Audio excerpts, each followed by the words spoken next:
Batiin ko lang po ng advance happy birthday si Ma'am Lay Azucena o si Ma'am Leia Azucena sa October 5, 2025. So ma'am, alam ko pong busy kayo.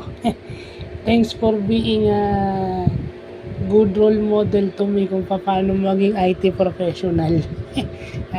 Alam ko po busy kayo. Sorry, napadaan lang po para bumati ng happy birthday, and I just want to say may congratulations.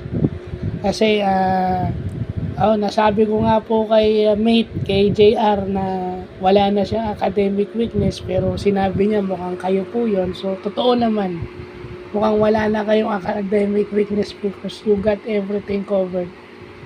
As far as IT is concerned, no, lahat ata ng aspects ng IT nakuha nyo na.